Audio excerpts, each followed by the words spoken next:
Lembaga Masyarakat Adat atau LMA Provinsi Papua minta tim seleksi rekrutmen DPRP-DPRK dari jalur pengangkatan untuk diberhentikan tahapan yang sedang berlangsung di tanah Papua.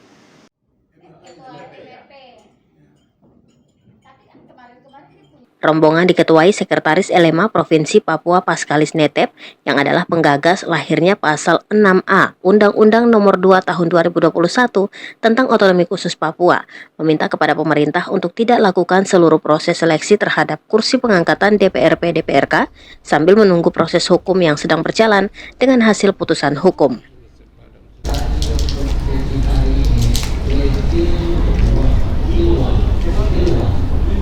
Saya akan jelaskan sedikit tentang kemelut yang terjadi di tanah Papua berkenaan dengan seleksi DPRP dan DPRK di tanah Papua.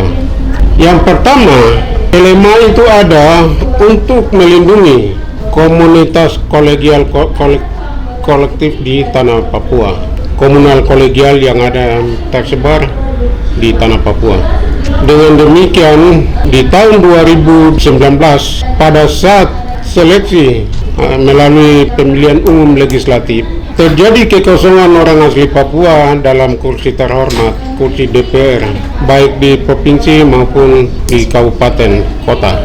Fenomena yang terjadi, kita lihat bahwa keterwakilan orang asli Papua dalam kursi anggota DPRP dan DPRK di tanah Papua yang paling fenomenal sekali terjadi di kabupaten-kabupaten. Kita lihat saja ketika pemilihan umum DPR di tahun 2019, saya kasih contoh di Kabupaten Merauke, dari 30 kursi anggota DPR itu cuma 3 orang asli Papua yang terwakili di anggota DPR. Maka pada saat itu respon besar dari masyarakat di Kabupaten Merauke yang merambat ke semua kabupaten di Fakfak, di Sorong, di Manokwari, dan ketika itu muncul pertanyaan dari Pak Bupati Merauke, Pak Freddy Gepse, menanyakan kepada kami. Beliau tanya begini, "Abang, di Undang-Undang Nomor 21 Tahun 2001 itu adakah pengaturan tentang pengangkatan anggota DPRK untuk kabupaten dan kota?" Dan secara spontan saya menjawab bahwa ada, yang selama ini diabaikan oleh pemerintah Provinsi Papua maupun Provinsi Papua Barat. Betul-betul diabaikan. Ini satu kelalaian yang dilakukan oleh pemerintah untuk mengakomodir hak-hak politik masyarakat adat untuk duduk di Dewan Perwakilan Rakyat Kabupaten. Saya jelaskan bahwa pengaturannya sudah ada di dalam Undang-Undang Nomor 21 tahun 2001, di mana terdapat di dalam pasal 5 ayat 5 yang mengatur tentang pembentukan Dewan Perwakilan Rakyat di daerah, di mana ketentuan pasal 5 ayat 5 itu sama sekali tidak digubris oleh pemerintah, padahal itu amanat undang-undang yang mewajibkan kepada kita, pemerintah Provinsi Papua, kepada pemerintah provinsi di tanah Papua untuk melakukan ketentuan pasal 5 ayat 5 itu, namun diabaikan. Nah, di tahun 2024 terjadi juga gonjang-ganjing. Di tahun 2014 pengangkatan kursi otsus untuk Provinsi Papua, di mana pada saat itu dari Bapak Gubernur Lukas NMB untuk membentuk Pedasus pengangkatan kursi anggota DPRP, dan pada saat itu langsung direspon baik oleh DPRP, dan DPRP mengambil alih menyusun rancangan Pedasus. Dan ketika itu terjadi tarik-menarik sampai dengan Pedasus yang sudah ditetapkan itu dibatalkan, maka terjadilah kekosongan hukum untuk pengangkatan anggota DPRP. Dengan demikian LMA mengambil alih, LMA melihat bahwa nanti di tahun 2019 itu sudah pasti tidak ada pengangkatan anggota DPRP. Maka lembaga masyarakat adat mengadvokasi hak-hak politik orang asli Papua itu dengan menyiapkan rancangan peraturan presiden, karena pada saat itu situasi yang tidak kondusif, sehingga kita mengambil alih untuk menyusun satu peraturan presiden tentang pengangkatan kursi anggota DPRP dan pengangkatan kursi anggota DPRK di kabupaten kota. Maka pada tanggal 2 Juni tinggal tanggal 3 Juni saya antarkan rancangan peraturan presiden dan serahkan kepada Bupati Merauke mewakili Provinsi Papua untuk mengakomodir proses rancangan peraturan presiden itu untuk ditetapkan menjadi peraturan presiden tentang pembentukan dan pengangkatan anggota DPRP dan pengangkatan anggota DPRK di tanah Papua. Dan pada saat itu oleh Bupati Merauke kita mengalami keterlambatan atau kevakuman. Dan pada tanggal 2 September 2019 saya ambil alih dan tanggal 2 saya serahkan kepada presiden, kemudian dijadwalkan, diagendakan untuk kita lakukan pembahasan. Dan pada tanggal 10 September 2019 kita lakukan pembahasan di Istana Negara. Dan hasil daripada pembahasan itu mendapat respon dari kementerian maupun lembaga terkait di Jakarta, terutama oleh BIM. BIM memberikan respon positif bahwa perlunya pengangkatan anggota DPRK di Provinsi Papua, di tanah Papua, untuk menjaga kondisivitas tanah Papua. Langsung dinyatakan oleh Komjen Polisi Subtantio. Dengan demikian kami menganggap bahwa kalau sudah ditetapkan, dinyatakan oleh perwakilan dari BIN, kami menganggap bahwa itu sudah siap untuk diterapkan. Maka proses selanjutnya kita membentuk tim pembahas, merekomendasikan kepada LMA dan Uncen untuk melakukan pembahasan, pengkajian dan perumusan dari peraturan presiden menjadi peraturan pemerintah pengganti undang-undang tentang pembentukan dan pengangkatan anggota DPRP dan pembentukan dan pengangkatan anggota DPRK, DPR kabupaten maupun DPR kota. Maka proses itu kita berjalan sampai dengan ditetapkannya pasal 6A melalui satu kebijakan perubahan Undang-Undang Nomor 1 tahun 2001 menjadi Undang-Undang Nomor 2 tahun 2021. Dengan demikian, karena ini hasil perjuangan keras LMA, perjuangan besar LMA, maka itu menjadi hak intelektualnya masyarakat, lembaga masyarakat adat. Dengan demikian, sebagai bukti otentik daripada pengakuan pembentukan adanya pasal 6A, kami mengusulkan kepada Kementerian Hukum dan HAM untuk diterbitkan hak kekayaan intelektual atas adanya pasal 6A ini. Dengan demikian, lembaga masyarakat adat adalah pemilik pasal 6A Undang-Undang Nomor 21 tahun 2001. Nah, dengan kewenangan, dengan hak yang kita miliki, pemerintah dalam menyusun PP 106 tidak pernah melibatkan LMA sebagai pencetus adanya pembentukan dan pengangkatan anggota DPRP dan DPRK, sehingga ini sangat disayangkan. Saya sangat menyayangkan kebijakan pemerintah pusat, dalam hal ini Dirjen Orda Kementerian Dalam Negeri dan teman-teman tim di Jakarta yang pada saat penyusunan PP 106 tidak pernah melibatkan lembaga masyarakat adat sebagai penggagas lahirnya pasal 6A Undang-Undang Nomor 2 tahun 2021 ini. Sangat disayangkan. LMA berprinsip bahwa pasal 6A adalah pasal miliknya lembaga masyarakat adat tanah Papua. Dengan demikian sampai kapanpun tetap kita perjuangkan. Kita harapkan yang pertama, kunci pengangkatan ini karena milik masyarakat, lembaga masyarakat yang mewakili komunitas kolegial di tanah Papua, maka secara sah LMA harus yang menjadi sebagai lembaga yang mengangkat anggota DPRP dan DPRK. Kita tidak sepanjang kita tidak berperan, maka kita harus tahu diri bahwa ini adalah hak orang lain.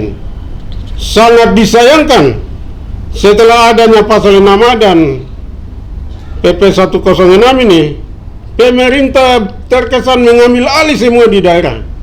Ini sangat disayangkan. Kita harus berpikir bahwa ini siapa punya. Kita harus kembalikan kepada yang punya. Supaya yang punya ini yang saya merasa penting sekali kalau pemerintah bisa lego, bisa ikhlas bahwa pencipta adalah LMA, sehingga kita kasih kesempatan kepada LMA untuk pertama kalinya pengangkatan dilakukan oleh LMA dengan LMA memberikan rekomendasi kepada calon-calon anggota DPRP dan DPRK yang nanti diusulkan untuk diangkat. Saya terkesan dan sangat sedih sekali melihat dengan adanya pasal 6 yang terjadi di tanah Papua, saling merebut dan saling mengusik.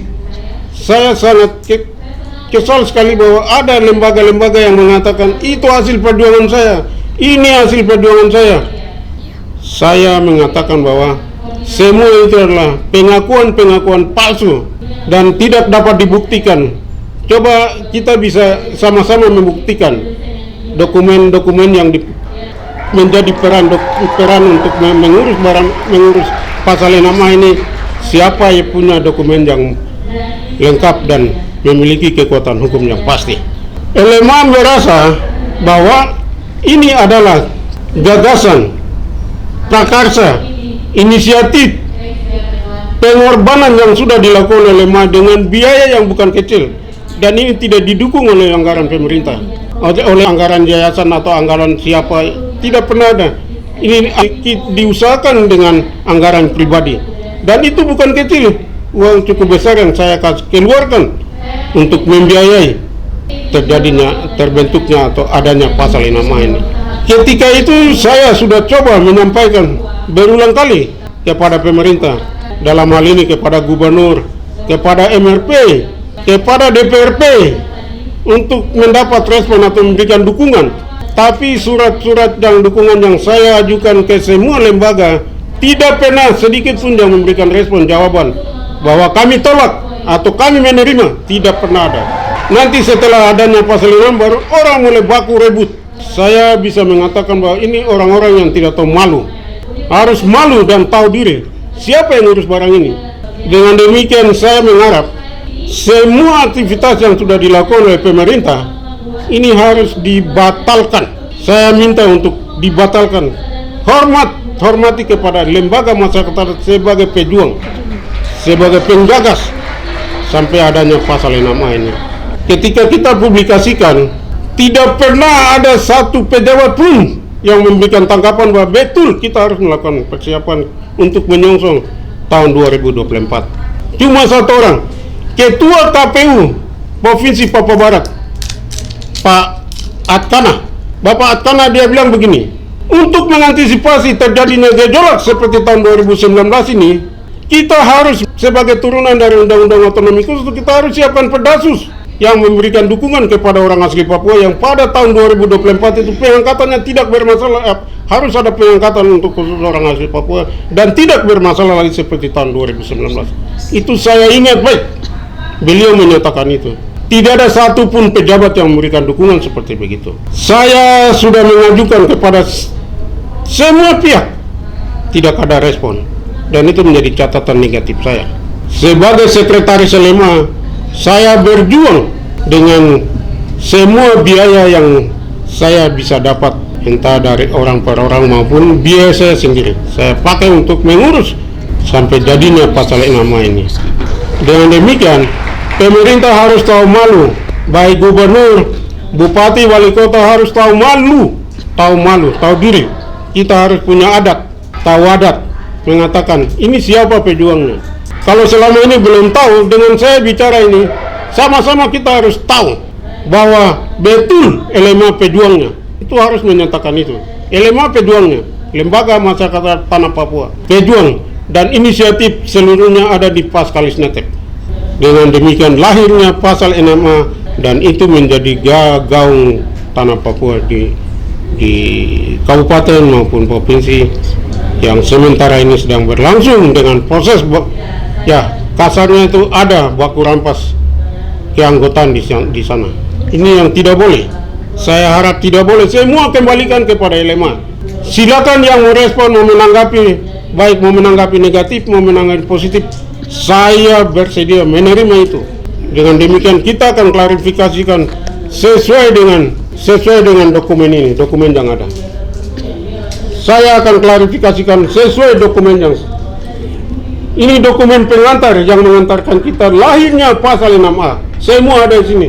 Surat-surat permohonan kepada siapa? Kepada presiden, kepada menteri, kepada gubernur, kepada MRP, kepada DPP. Semua ada di sini. Yang selama ini tidak pernah ada respon. Saya tidak tahu mereka sedang tidur atau mereka sedang berlari. Dengan demikian saya harap dokumen ini siapa saja boleh simak dokumen. Nanti datang hubungi saya akan tunjukkan bahwa saya urus itu begini. Sampai dengan lahirnya terakhir kita miliki hak. Terakhir kita bisa miliki hak cipta. Ini hak cipta atas pasal 6A. Hak cipta atas pasal 6A. Dengan demikian kursi pengangkatan atau kursi afirmasi itu adalah hak ciptanya orang asli Papua dan itu digagas LMA sebagai advokatornya. LMA yang mengadvokasi hak-hak politik orang asli Papua. Dengan demikian tidak sepaham itu menjadi catatan kita. Ini dokumen-dokumen semua yang saya lakukan pada tanggal 3 Juni kita launching rancangan peraturan presiden di alun-alun kantor Bupati Merauke. Dengan demikian saya minta kita semua tidak boleh lagi memberikan tanggapan-tanggapan yang tidak positif terhadap perjuangan LMA ini. Kita harus memberikan tanggapan positif bahwa betul itu adalah perjuangan LMA. LMA sebagai penggagas, inisiator adanya pasal 6A Undang-Undang Nomor 21 Undang-Undang Nomor 2 Tahun 2021. Saya tidak putus sampai di sini ketika proses ini berjalan. Tetap kita akan memperjuangkan sampai dengan hak ini dikembalikan kepada LMA. Ini hak sulungnya LMA. Bukan lembaga siapa atau orang siapa sekalipun itu. Bahkan MRP pun kita harus sama-sama memahami. Kita bicara soal hak keseluruhan orang asli Papua pada saat itu tidak ada yang menggagas kecuali itu Pak Netep, Paskalis Netep yang menggagas dan mengusulkan untuk lembaga masyarakat adat sebagai lembaga yang memayungi komunitas kolegial di tanah Papua menjadi pejuang adanya kursi OCUS ini. Di dalam PP 106 pada saat pembahasan itu tidak pernah melibatkan LMA sehingga kita sayangkan sekali LMA itu didudukan di mana. Seharusnya dalam pembahasan PP 106 rancangan PP 106 di situ LMA terlibat supaya kita bisa tahu di mana kedudukan LMA itu dalam yang diatur dalam pasal-pasal dalam PP 106. Ini kesalahan besar Ditjen Otonomi Daerah Kementerian Dalam Negeri. Sebab pada saat kita bahas pertama itu Pak Ditjen Otonomi Daerah itu saya jemput dari ruangan dan bawa ke Sekretariat Negara sana dan kita bahas. Dan itu beliau Pak Ditjen tahu betul bahwa ini gagasan LMA. Kita sudah sama-sama bahas Pak Budi, Direktur Otonomi Khusus. Kita sama-sama bahas. Dan itu pembahasan awal tanggal 10 September itu.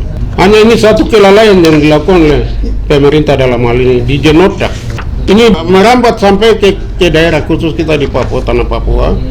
Dalam proses pengangkatan, LMA tidak dilibatkan. Apalagi LMA tidak masuk di dalam pansel atau panpil. Ini sangat disayangkan. Sangat disayangkan. Kita merasa kesal dengan fenomena pengangkatan yang terjadi di tanah Papua ini. Kita harap semua proses ini dibatalkan, dan kita akan lakukan seleksi. LMA akan melakukan seleksi, terutama itu dalam ketentuan pasal 53 ayat 2 itu nomenklatur itu harus dihilangkan, frasa itu harus dihilangkan. Dia harus mengatakan bahwa rekomendasi itu hanya diberikan oleh lembaga masyarakat tanah Papua pemilik hak cipta, pemilik pasal 6A ini.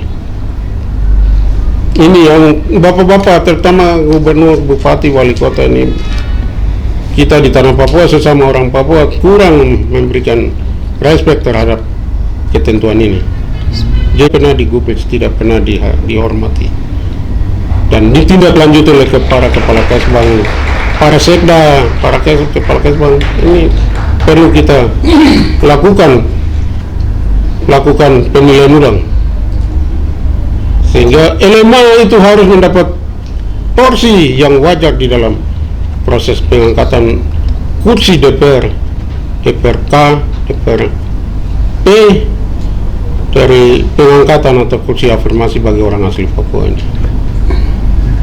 Sehingga dari perjuangan LMA Provinsi Papua untuk menjawab hak konstitusional orang asli Papua melalui kursi pengangkatan penting mendapat legitimasi secara aturan dari LMA adalah wadah yang punya legal standing, sehingga diharapkan pemerintah memberikan kesempatan untuk melakukan seluruh penetapan seleksi pengangkatan kursi DPRP dan DPRK di tanah Papua. Ketua DPP, tapi kan kemarin dia punya apa